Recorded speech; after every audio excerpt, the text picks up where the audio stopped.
Hello മുത്തുമണികളെ, നിങ്ങൾക്കൊരു കാര്യം കേൾക്കാമോ? കേൾക്കുന്നുണ്ടോ?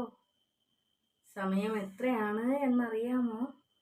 പാതിരാത്രി, നട്ടപ്പാതിരാത്രിയാണ് ഇത്. എനിക്കിത് ഇപ്പൊ തന്നെ എടുക്കണമെന്ന് തോന്നിയിട്ട് ഞാൻ എടുക്കുന്ന ഒരു വീഡിയോ. അതായത്, ഞാൻ നിങ്ങളോട് ഒരു കാര്യം പറയുന്നു. ഒരാളുടെ കയ്യിലിരിക്കുന്ന ഒരു സാധനം, ഇപ്പോൾ ഒരു എക്സാമ്പിൾ എന്ന പറയാം, ഒരു ഓർണമെന്റ്സ് എന്ന് കരുതിക്കോ. ആ ഓർണമെന്റ്സ് എനിക്ക് ഭയങ്കര ഇഷ്ടപ്പെട്ടു. ഞാനത് എനിക്കും കൂടി ഷെയർ ചെയ്യോ എന്ന് ചോദിക്കുന്നുണ്ട്. അവൾ പറയുകയാണെങ്കിൽ, അയ്യോ ഇത് ഞാൻ ഷെയർ ഒന്നും ചെയ്യൂല, ഇതെനിക്ക് ഭയങ്കര ഇഷ്ടപ്പെട്ട സാധനമാണ്, ഞാൻ ഇത് നിനക്ക് തരില്ല. അവൾ അത് എന്ത് ചെയ്യുന്നു? ഞാൻ ഉറങ്ങിക്കിടക്കുന്ന സമയത്ത് എൻ്റെ കയ്യിൽ നിന്ന് അത് പൊട്ടിച്ചെടുത്തുകൊണ്ട് പോവുകയാണ്. പിന്നീട് ഞാനത് കണ്ടുപിടിച്ചു. എൻ്റെ കയ്യിൽ നിന്ന് അത് കട്ട് കൊണ്ടുപോയി എന്നുള്ളത് ഞാൻ കണ്ടുപിടിച്ചു. അത് എൻ്റെ വളയല്ലേടി എന്ന് ചോദിച്ചപ്പോഴത്തേക്ക്, ഈ വള ഞാൻ അവിടെ നിന്ന് അങ്ങനെ വാങ്ങിച്ചതാണ്, ഈ വള കൊള്ളൂല, ഈ വള ഭയങ്കര മോശമാണ്, ഇന്ന് നിന്റെതാണെങ്കിൽ നീ പിടിച്ചോ. ഇത് നിങ്ങൾക്കിതിനെ എന്തായിട്ട് തോന്നുന്നു? ഇതെന്തുകൊണ്ടാണ് ഞാൻ ഈ ഒരു കഥ പറഞ്ഞതെന്നറിയാമോ? ചില മാനസിക രോഗികളുണ്ട്. അതായത് മറ്റുള്ളവരുടെ വക കട്ടെടുത്ത് അങ്ങനെ ജീവിക്കാൻ ഭയങ്കര ഇഷ്ടം തോന്നുന്ന ചില വ്യക്തികളുണ്ട്. ഇപ്പോൾ ഭയങ്കര ഇഷ്ടത്തോടെ സ്നേഹത്തോടെ ജീവിക്കുന്ന ഒരു ഫാമിലി, ആ ഫാമിലി കാണുമ്പോൾ ഒരു കുശുമ്പ്, ഒരു അസൂയ. നമുക്കിപ്പോൾ ആ ഫാമിലി ഒരു ദ്രോഹം ഒന്നും ചെയ്യുന്നില്ല എങ്കിലും അവർ സുഖമായിട്ട് സന്തോഷമായിട്ട് ജീവിക്കുന്നത് കാണുമ്പോൾ ഉള്ള ഒരു അസൂയ. അപ്പോൾ ഒന്നുകിൽ അതിനെ ആ കുടുംബം അങ്ങോട്ട് ചന്നമിന്നൽ നശിപ്പിച്ച് കളയണം, അല്ലെങ്കിൽ അതിൽ ഏറ്റവും കൂടുതൽ സ്നേഹം അങ്ങോട്ടും ഇങ്ങോട്ടും പങ്കിടുന്നതിൽ ഏറ്റവും കൂടുതൽ സ്നേഹമുള്ള ഒരു വ്യക്തി ഉണ്ടാവുമല്ലോ, ആ വ്യക്തി എൻ്റെ സ്വന്തമായി മാറുക. ഇത് മാനസിക രോഗമാണോ? അല്ലേ? ആണല്ലോ. അപ്പോൾ എൻ്റെ ലൈഫിൽ ഞാൻ അത്തരത്തിലൊരാളിനെ കണ്ടുമുട്ടിയിട്ടുണ്ട്. ഈ പുള്ളിക്കാരി എന്ന് പറഞ്ഞു കഴിഞ്ഞാൽ കളവത്തിയുടെ അങ്ങേയറ്റമാണ്. എല്ലാം കള്ളത്തരം മാത്രം കാണിക്കുന്ന ഒരു വ്യക്തിയാണ്. ഈ വ്യക്തി കുറേ മാസങ്ങൾക്ക് മുമ്പ് എൻ്റെ സൗഹൃദത്തിലും കൈവച്ചിട്ടുണ്ടായിരുന്നു. അതായത്, ഇപ്പോൾ ആ പുള്ളിക്കാരി എന്ന് പറയുന്ന മറ്റൊരു പുള്ളിക്കാരിയുടെ ഭർത്താവിനെ അടിച്ചു മാറ്റി ജീവിക്കുകയാണ്. എന്തോ വലിയ പുണ്യപ്രവർത്തനം ചെയ്തു എന്നാണ് അവൾ വരുത്തി തീർക്കുന്നത്. എങ്കിലും അതായത് ഈ പണ്ട് അനാഥ ബാല്യങ്ങൾ ഉണ്ടാവൂലേ, അനാഥരായിട്ടുള്ള തെരുവിൽ കിടക്കുന്ന കുഞ്ഞുങ്ങളെ കാണുമ്പോൾ മക്കളില്ലാത്ത ആളുകൾ എന്ത് ചെയ്യും? ആ കുഞ്ഞിനെ കൊണ്ടുപോയി അതിനെ വളർത്താൻ വേണ്ടിയിട്ട് ശ്രമിക്കും, അനാഥ ബാല്യം. അപ്പൊ അതുപോലെ അനാഥമായി കിടക്കുന്ന കുറച്ച് ഇക്കാക്കമാരുണ്ടല്ലോ, അതായത് ഭാര്യമാരുമായിട്ട് ചെറിയ ചില്ലറ സൗന്ദര്യ പിണക്കങ്ങളുമായിട്ട് ഭാര്യമാരുമായി പിണങ്ങി നിൽക്കുന്ന ഇക്കാക്കമാരെ വിളിച്ചുകൊണ്ട് വന്ന് അവരുടെ വംശം നിലനിർത്തിക്കൊണ്ട് അവർക്ക് ജീവിതം വെച്ച് നീട്ടി ജീവിതം കൊടുത്തുകൊണ്ട് അവർക്ക് വംശം നിലനിർത്തി കൊടുക്കുന്ന ഒരു പുണ്യകർമ്മം ചെയ്യുന്ന ഒരു പുണ്യവതി സാവിത്രി ഇന്നൊരു ലൈവ് ഇട്ടിട്ടുണ്ട് മുത്തുമണികളെ. ഈ ലൈവ് നിങ്ങളെല്ലാവരും ഒന്ന് പോയി കാണണം. എസ്പെഷ്യലി നമ്മുടെ സ്നേഹതീരത്തിൻ്റെ വൈഫ്. ആ ഒരു ലൈവ് നിങ്ങൾ എന്തായാലും ഒന്ന് കാണണം. അതിൻ്റെ കാരണം എന്ത് എന്ന് ചോദിച്ചു കഴിഞ്ഞാൽ, ഞാൻ ഈ ഒരു വിഷയത്തിനെ കുറിച്ച് ആ പുള്ളിക്കാരിയോട്, അതായത് സ്നേഹതീരത്തിൻ്റെ വൈഫിനോട് പറഞ്ഞിട്ടുണ്ട് എങ്കിലും കുറച്ചുകൂടി വ്യക്തത നിങ്ങൾക്ക് ഇന്ന് ആ ലൈവ് കാണുമ്പോൾ നിങ്ങൾക്കത് മനസ്സിലാവും. ഒന്ന് പോയി നോക്കുക. അതായത് കുറേ വർഷങ്ങൾക്കല്ല, ഒരു വർഷത്തിന് മുമ്പ് പടച്ച തമ്പുരാൻ വലിയവനാണടാ. അതായത് ഈ റമദാൻ കാലത്തിൽ തന്നെ അയാളുടെ നിരപരാധിത്വം ഈ പൊതുസമൂഹത്തിന്റെ മുന്നിൽ തെളിയിക്കാൻ അയാൾക്ക് സാധിച്ചു എങ്കിൽ അയാൾ ഒരു ഭയങ്കര ഈശ്വരാധീനമുള്ള ഒരാളാണ് എന്ന് ഞാൻ പറയും. അതിന്റെ കാരണം എന്ത് എന്ന് പറഞ്ഞു കഴിഞ്ഞാൽ, അയാൾ ചെയ്ത ഒരു തെറ്റ് എന്ന് പറയുന്നത് എൻ്റെ സുഹൃത്താണ് എന്ന ഒരൊറ്റ കാര്യം. അയാളെ ജീവിതത്തിൽ ചെയ്തു പോയ തെറ്റ് എന്ന് പറയുന്നത് എന്നെ പോലൊരു മഹാഭാവിയായ എൻ്റെ സുഹൃത്താണ് എന്നുള്ളതാണ് അയാൾ ചെയ്തു പോയിട്ടുള്ള തെറ്റ്. തെറ്റ് വളരെയധികം പിന്നെ ഭയങ്കര നാശനഷ്ടങ്ങൾ ഉണ്ടാക്കിയ ഒരു വ്യക്തി കൂടിയാണ്. എൻ്റെ സൗഹൃദത്തിലൂടെ വളരെയധികം നാശനഷ്ടങ്ങൾ ഉണ്ടായ ഒരു വ്യക്തി കൂടിയാണ് സ്നേഹതീരം. അപ്പൊ അതുകൊണ്ട് തന്നെ ഇതറിഞ്ഞു കഴിഞ്ഞിട്ട് ഞാൻ മൗനമായി ഇരിക്കുന്നത് തെറ്റായതുകൊണ്ടും എൻ്റെ വീഡിയോകളിൽ ചില വീഡിയോകൾ ഞാൻ ഡിലീറ്റ് ചെയ്യപ്പെട്ടത് കൊണ്ടും ഞാൻ പറഞ്ഞില്ലേ, എനിക്ക് പല രീതിയിലും ആ കാര്യത്തിനെ കുറിച്ച് ക്ലാരിഫിക്കേഷൻ കൊടുക്കാൻ വേണ്ടിയിട്ട് സാധിക്കും. ഞാൻ ആ സമയത്ത് ഞാൻ വരുമെന്ന് ഞാൻ പറഞ്ഞിട്ടുണ്ടായിരുന്നു. അപ്പോൾ ഇതിൽ വേറെ വേറെ കാര്യങ്ങൾ ഇങ്ങനെ തള്ളി തള്ളി തള്ളി കയറി വരുന്നു. അപ്പൊ അത് പറയണോ ഇത് പറയണോ എന്നിങ്ങനെ തോന്നിപ്പോകുന്നു. എന്തായാലും ഇത് ഞാൻ പറഞ്ഞു തീർക്കട്ടെ. അതായത് നമ്മളെല്ലാം കളവ് മാത്രം പറയുന്ന പുള്ളിക്കാരി പിന്നെ ഒരു വർഷത്തിന് മുമ്പ് എന്നെ തകർക്കുക അല്ലെങ്കിൽ എൻ്റെ വാ അടയ്ക്കുക എന്ന ഉദ്ദേശത്തോടു കൂടി ആക്രമിച്ച എൻ്റെ 2 സൗഹൃദങ്ങളിൽപ്പെട്ട 2 പേരാണ് എൻ്റെ ഐഷ നേഹ എന്ന് പറയുന്ന സുഹൃത്തും അതുപോലെ തന്നെ പിന്നെ സ്നേഹതീരം എന്ന് പറയുന്ന സുഹൃത്തും. ഇവർ മാത്രമല്ല ആക്രമിക്കപ്പെട്ടത്. എൻ്റെ വീഡിയോയ്ക്ക് താഴെ കമൻ്റ് ഇടുന്നവരും എനിക്ക് യൂട്യൂബ് വഴി കിട്ടിയ കുറേയധികം സുഹൃത്തുക്കളൊക്കെ ഭയങ്കരമായിട്ട് ആക്രമിക്കപ്പെട്ടിട്ടുണ്ടായിരുന്നു. എന്നാൽ വളരെയധികം മാനഹാനി സംഭവിച്ച ഒരു വ്യക്തി എന്നുള്ള നിലയിൽ ഇദ്ദേഹത്തിന് ഒരു വർഷത്തിന് മുമ്പാണ് ഇദ്ദേഹത്തിന്റെ നമ്പർ സ്പ്രെഡ് ആവുന്നത്. ഇദ്ദേഹത്തിന്റെ നമ്പർ എന്ന് പറയുന്നത് എൻ്റെ കയ്യിൽ മാത്രം ഉണ്ടായിരുന്ന സാധനം ഞാനൊരു വൃത്തികെട്ട തള്ളയ്ക്കും ഒരു വൃത്തികെട്ട ജന്തുവിനും ഒരാവശ്യാർത്ഥം കൊടുത്തു പോയിട്ടുണ്ടായിരുന്നു. അതിനുശേഷം പിന്നെ ആ സൗഹൃദങ്ങൾ എനിക്ക് ആപ്റ്റ് അല്ല എന്ന് തോന്നി ഞാൻ വേർപിരിഞ്ഞു പോയതിന് ശേഷം എന്നെ തകർക്കാൻ വേണ്ടിയിട്ട് അല്ലെങ്കിൽ എന്നെ അവരുടെ ലിസ്റ്റിലേക്ക് അവരുടെ വലയിലേക്ക് വരുത്തിക്കാൻ വേണ്ടിയിട്ട് അവർ യൂസ് ചെയ്ത ഒരു എലമെന്റ് മാത്രമാണ് ഈ പറയുന്ന സ്നേഹതീരം എന്നുള്ള വ്യക്തി. ഈ സ്നേഹതീരത്തിന്റെ നമ്പർ ഒരു വൃത്തികെട്ട തേവടി മോൾക്ക് കൊടുത്ത് പിന്നെ അദ്ദേഹത്തിന് ആപത്തിലേക്ക് തള്ളിയിട്ട 2 മഹാമനസ്കരായ കുറെ പുണ്യവതിയും പുണ്യവാനും വേറെ ഉണ്ട്. അത് അവർക്കുള്ളത് ഞാൻ പിന്നീട് കൊടുക്കാം. അപ്പോൾ ഈ പുന്നാര മോൾക്ക് അയാളുടെ നമ്പർ കിട്ടിയിട്ടുണ്ടായിരുന്നു. അപ്പോൾ അയാളുടെ ആ ഒരു റിക്വസ്റ്റിനെയൊക്കെ മാനിച്ചുകൊണ്ട് എനിക്ക് എൻ്റെ കഷ്ടകാലത്തിന് ഈ തലതെറിച്ച ജന്തുവിനെ എനിക്ക് വിളിക്കേണ്ട ഒരു അവസ്ഥ വന്നിട്ടുണ്ട്. ഈ തലതെറിച്ച ജന്തു ഇന്ന് ആ ലൈവുകളിൽ ഇങ്ങനെ പറയുന്നുണ്ടായിരുന്നു, സ്നേഹതീരവും ഐഷ നേഹയും ബീൻ ഫാമിലിയും അവളുടെ സുഹൃത്താണ് എന്ന്. നാണം കെട്ട ജന്തു. ബീൻ ഫാമിലിനെയോ സ്നേഹതീരത്തിനെയോ ഐഷ നേഹേനെയോ സുഹൃത്താക്കി വെക്കാനുള്ള എന്ത് യോഗ്യതയാടി പുന്നാര മോളെ നിനക്കുള്ളത്? പിന്നെ സുഹൃത്താണ് പോലും. എൻ്റെ കഷ്ടകാലത്തിന് ഞാൻ ആ തലതെറിച്ച ജന്തുവിനെ ഒന്ന് വിളിച്ചിട്ടുണ്ടായിരുന്നു. ഈ വിളിച്ചു കഴിഞ്ഞതിന് ശേഷം പിന്നെ ഇവൾ അങ്ങോട്ടാണ് അയാളെ വിളിച്ച് ശല്യം ചെയ്തുകൊണ്ടിരുന്നത്. ഇവൾ 3 മാസങ്ങൾക്ക് മുമ്പ് ഇവൾ വന്ന് പബ്ലിക്കിൽ പറഞ്ഞിട്ടുണ്ടായിരുന്നു. പബ്ലിക്കിൽ മാത്രമല്ല, ഈ പറയുന്ന സ്നേഹതീരത്തിന്റെ ഭാര്യയുടെ ഫോൺ നമ്പറിലേക്ക് വിളിച്ചിട്ട് ഇവളൊരു പച്ച നോണ അങ്ങോട്ട് പറഞ്ഞിട്ടുണ്ടായിരുന്നു. പൊതുസമൂഹത്തിന്റെ മുന്നിൽ പോലും തെറ്റുകാരനായി മാറിയ ഒരു സ്റ്റേറ്റ്മെന്റ്. അതായത് ഈ പറയുന്ന സ്നേഹതീരം അവളിടുന്ന സ്റ്റാറ്റസിന് ലവ് സിമ്പിൾ ഇടുമത്രേ. അയാൾ ഒരാളുടെ സ്റ്റാറ്റസിലും റിപ്ലൈ ചെയ്യാത്തൊരു മനുഷ്യനാണ്. ഈ ലവ് സിമ്പിൾ ഇടുന്ന ഇവളെ രാത്രികാലങ്ങളിൽ വീഡിയോ കോൾ ചെയ്യുമത്രേ. അങ്ങനെ വീഡിയോ കോൾ ചെയ്തപ്പോ ഇവളുടെ കുഞ്ഞുങ്ങളുടെ ഡ്രസ്സ് അലക്കിയിട്ടിരിക്കുന്നത് കണ്ട് സഹതാപമൂത്തിട്ട് അയാൾ ഇവൾക്ക് പൈസ കൊടുത്തു അത്രേ. ഈ പൈസ എങ്ങനെ അവളുടെ കയ്യിൽ എത്തി എന്നുള്ളതും ഏത് രീതിയിലാണ് ആ വീഡിയോ കോൾ വന്നത് എന്നുള്ളതൊക്കെ ഞങ്ങൾക്കറിയാവുന്ന കാര്യമാണെങ്കിലും പക്ഷെ നമുക്കത് പബ്ലിക്കിൽ പറയാൻ അല്ലെങ്കിൽ അതിനെ സ്ഥാപിക്കാൻ കഴിയാത്ത ഒരവസ്ഥയുണ്ടായിരുന്നു. ഇന്നത്തെ അവളുടെ ലൈവില് അവൾ വ്യക്തമായിട്ട് പറയുന്നുണ്ട്, സ്നേഹതീരം എന്നെ വീഡിയോ കോള് വിളിച്ചിട്ടില്ല. ഇത് പോലീസുകാരോടും ഇവള് സമ്മതിച്ചിട്ടുള്ളതാണ്. സ്നേഹതീരം ഒരു പരാതി പോലീസ് സ്റ്റേഷനിൽ കൊടുത്തിട്ടുണ്ടായിരുന്നു. പോലീസുകാർ ഇവളെ വിളിച്ചപ്പോൾ ഇവള് പറഞ്ഞിട്ടുണ്ട് ആ ഫോൺ കോള് റെക്കോർഡഡ് ആണ്. അത് കോടതിയിലൊക്കെ കൊടുക്കേണ്ടുന്ന കാര്യമാണ്. അതുകൊണ്ടാണ് ഞാനത് പബ്ലിക് ആക്കാത്തത് പോലും.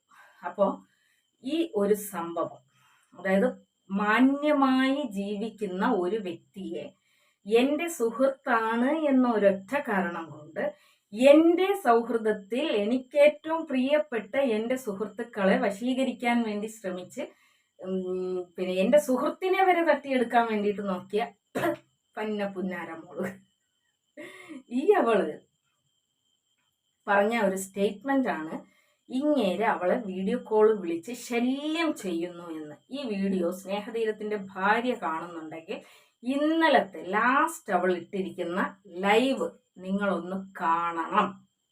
നിങ്ങൾ ഉറപ്പായും കാണണം. കാരണം നിങ്ങളുടെ ഭർത്താവിനെ കുറിച്ച് നിങ്ങളുടെ ഫോണിൽ അവൾ സമ്മതിക്കുന്ന ആ വോയിസ് റെക്കോർഡ് ഉണ്ട് എന്നാണ് എനിക്കറിയാവുന്നത്. അതുപോലെ ഈ ഇന്നലത്തെ അവളുടെ ലൈവിന്റെ ഭാഗങ്ങൾ ഞാൻ റെക്കോർഡ് ചെയ്ത് മാറ്റി വെച്ചിട്ടുണ്ട്. എനിക്കത് ആവശ്യമുണ്ട്. എനിക്കത് കോടതിയിൽ സബ്മിറ്റ് ചെയ്യേണ്ടതാണ്. എന്നെ പ്രതി ഒരു നിരപരാധി ഈ സമൂഹത്തിൽ വളരെയധികം വേദന സഹിക്കേണ്ടതായിട്ട് വന്നിട്ടുണ്ട്. അതുകൊണ്ട് തന്നെ അതിനുള്ള ചോദ്യവും ഉത്തരവും ഒക്കെ ഞാൻ കൊടുക്കുന്നുണ്ട്. അപ്പോൾ അവളുടെ തന്നെ വീഡിയോയിൽ സമ്മതിക്കുന്നുണ്ട്. ജസ്റ്റ് എങ്ങനെയോ കൈ തട്ടി അബദ്ധത്തിൽ വന്ന വീഡിയോ കോളാണ്. അപ്പൊ മോളെ, പൈസ വാങ്ങിച്ചത് എങ്ങനെ? വീഡിയോ കോൾ വഴിയാണോ? അല്ല. പൈസ എങ്ങനെ കിട്ടി നിനക്ക്? നീ നിന്റെ മക്കളുടെ ദാരിദ്ര്യം അങ്ങോട്ട് പറഞ്ഞു, അയാള് തന്നു. അതിൻ്റെ ഇടയിൽ ആരോ വന്ന് കമന്റ് ഇടുന്നുണ്ടായിരുന്നു, പിന്നെ സ്നേഹതീരത്തിന്റെ കയ്യിൽ നിന്ന് നിങ്ങൾ വാങ്ങിച്ച സ്നേഹതീരത്തിനെ സുഹൃത്താക്കാനുള്ള യോഗ്യത നിങ്ങൾക്ക് എന്താണ് എന്ന് ആരോ വന്നിട്ട് കമന്റ് ഇടുന്നുണ്ടായിരുന്നു. അപ്പൊ ഇവളൊരു ഡയലോഗ്, എന്തായാലും സ്നേഹതീരത്തിനേക്കാൾ ഉയരത്തിലാണ് ഞാനെന്ന്. മന്ദബുദ്ധി, ഞാനും അത് തന്നെയല്ലേ പറയുന്നത്. നീ യഥാർത്ഥത്തിൽ അയാളുടെ വിയർപ്പ് തിന്നാൻ അർഹതപ്പെട്ടവളല്ല. അയാളുടെ അധ്വാനത്തിന്റെ ഫലം തിന്നാൻ അർഹതപ്പെട്ടവളല്ല. നീ എല്ലാരെക്കാളും ഉയരത്തിലാണ്. നീ ഈ കൈനീട്ടി വാങ്ങിച്ച ഓരോ മനുഷ്യനേക്കാളും ഉയരത്തിലാണ്. നീ സാമ്പത്തികപരമായിട്ടായിരുന്നാലും കഴിവിന്റെ പുറത്തായിരുന്നാലും അവരുടെ ഒന്നും സക്കാത്തിനോ സതക്കയ്ക്കോ നീ അർഹതപ്പെട്ടവളല്ല എന്ന് തന്നെയല്ലേ പൊട്ടത്തി ഞാൻ ഈ ഘോരം പ്രസംഗിച്ചു കൊണ്ടിരിക്കുന്നത്.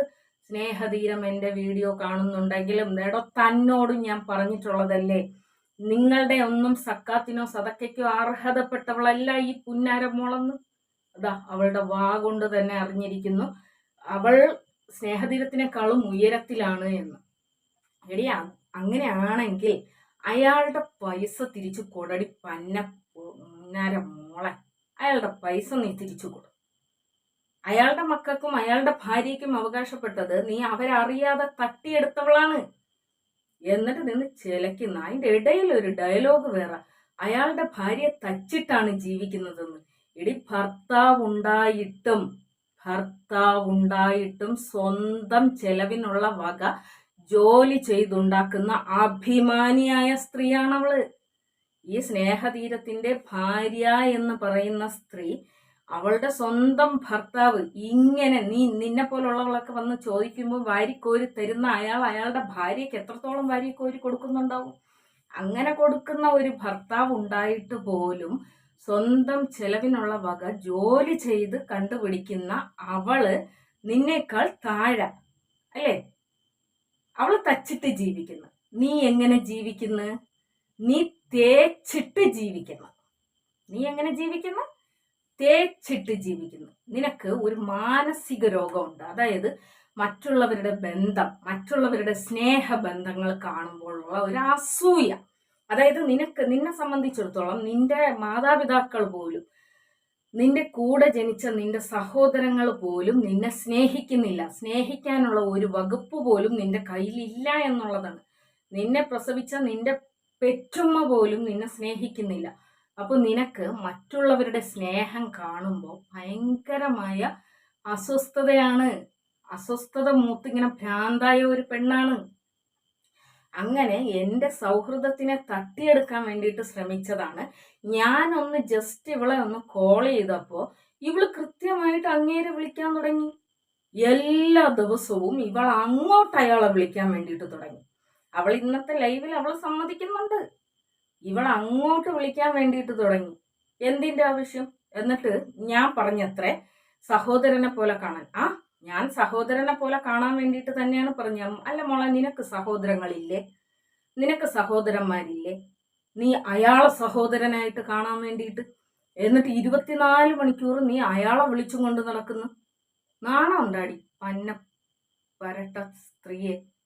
കണ്ണി കണ്ട പെണ്ണുങ്ങളുടെ ഭാര്യമാരറിയാതെ ഇരുട്ട വെളുക്കിനെ വിളിച്ചും കൊണ്ട് നടക്കുകയും അവരെ കയ്യിൽ നിന്ന് പൈസ മാട്ടുകയും ചെയ്യുന്ന പന്ന മോളെ. എന്നിട്ട് അവള് തച്ചിട്ട് ജീവിക്കുന്നത്ര. എടി, അവൾ അഭിമാനമുള്ള ഒരു സ്ത്രീയാണ്, അതുകൊണ്ടാണ് അവൾ തച്ച് ജീവിക്കുന്നത്. അവൾ ഒരു കാര്യം വേണോന്ന് പറഞ്ഞു കഴിഞ്ഞാൽ അവളുടെ കാൽ കീഴിൽ കൊണ്ടുവന്ന് കൊടുക്കും അങ്ങേര്. എന്നിട്ട് അവള് തച്ചിട്ട് ജീവിക്കുന്ന അയാളെക്കാൾ ഉയരത്തിലാണെന്ന്. നാണം കേട്ടവളെ. നിന്നെ പോലെയാണ് അടി അവള്. അതേപോലെ തന്നെ മുമ്പൊരിക്കൽ ഒരു ജുമൈല എന്ന് പറയുന്ന ഒരു സ്ത്രീ അവളുടെ ഭർത്താവിനെ അവൾ ആർത്തിയോടെ സ്നേഹിക്കുന്നു എന്ന് പറയാൻ വേണ്ടിയിട്ട് ഈ പന്ന പുന്നാര മോളെ വിളിച്ചിട്ടുണ്ടായിരുന്നു. ഇവക്ക് അവളുടെ ഭർത്താവിനെ അത്രയേറെ സ്നേഹിക്കുന്നു എന്നുള്ളത് കേട്ട് കഴിഞ്ഞപ്പോൾ ഇവക്ക് തുടങ്ങി ആ മാനസിക രോഗം. ഇവളുടനെ ഞാൻ നിന്റെ ഭർത്താവിൻ്റെ അടുത്ത് സംസാരിക്കാൻ മടി എന്ന് പറഞ്ഞുകൊണ്ട് അവളുടെ കയ്യിൽ നിന്ന് പിന്നെ നമ്പർ വാങ്ങിച്ച്. ആ നമ്പർ വാങ്ങിച്ച് അവള് 24 മണിക്കൂർ ഇവനെ വിളിക്കാൻ വേണ്ടിയിട്ട് തുടങ്ങി. ഇവനാണെങ്കിൽ ഇവന്റെ ഭാര്യയ്ക്ക് എന്തോ രോഗമുണ്ട് എന്ന് പറഞ്ഞുകൊണ്ട് ഇതുപോലൊരു വേസ്റ്റ് ജന്മം, ഇതുപോലൊരു വേസ്റ്റ് കൂതറ കണ്ണി കണ്ട ആണുങ്ങളെ മൊത്തം വിളിച്ച് തേഞ്ഞു കിടക്കണം. അവള് വിളിച്ചപ്പോഴത്തേക്ക് അതിലങ്ങ് വീണ്. എന്നിട്ട് ഇപ്പൊ അത്രയും സ്നേഹത്തോടെ നോക്കിയിരുന്ന അവളുടെ ഭർത്താവിനെ സ്നേഹിച്ചിരുന്നത് കൊണ്ടാണല്ലോ അവളുടെ ഭർത്താവിനെ കുറിച്ച് അവളുടെ അടുത്ത് സംസാരിച്ചത്. ഇത് ഓരോ പെണ്ണിനും ഒരു പാഠമായിരിക്കണം. 5 മാസം കഴിയുമ്പോൾ വീണ്ടും ഇവനെ കളഞ്ഞിട്ട് നിന്റെയൊക്കെ മുന്നിൽ വന്നിരുന്ന് കരഞ്ഞ് നിലവിളിക്കുമ്പോൾ വീണ്ടും പോയി ഭർത്താക്കന്മാരെ നമ്പർ കൊണ്ടുവന്ന് കൊടുക്കരുത്. നല്ല പണി കിട്ടും. ജീവിതത്തിൽ കയറി ഇരുന്ന് അവൾ താണ്ഡവം കളിക്കും. അപ്പൊ ഇതുപോലെ മുമ്പ് ജുമൈല എന്ന് പറയുന്ന ഒരു സ്ത്രീയുടെയും ജീവിതത്തിൽ കയറി നല്ല ഒന്നാം തരം കളി കളിച്ചവളാണ് ഇവള്. എന്നിട്ട് ഇപ്പൊ എന്തായി എന്ന് വെച്ച് കഴിഞ്ഞാൽ അവളുടെ ഭർത്താവ് ഇവളെ വീട്ടിൽ ഇവളെ ബെഡ്റൂമിൽ കിടക്കുന്നു. ഇത് മാത്രം അവന്റെ ഒരു കൊച്ചവളെ വയറ്റിലും കിടക്കുന്നു. അതുപോലെ തന്നെ ഈ അനാഥ ബാല്യങ്ങളെ എടുത്ത് വളർത്തുന്നത് പോലെ ഈ നമ്മളിങ്ങനെ കാണൂലേ റോട്ടിലൊക്കെ കാണുന്ന അനാഥ ബാല്യങ്ങളെ പണ്ട് കാലങ്ങളിൽ, ഇപ്പോഴാണ് അതിന് നിയമമൊക്കെ വന്നിട്ടുള്ളത്, ദത്തെടുക്കണമെങ്കിൽ നിയമം.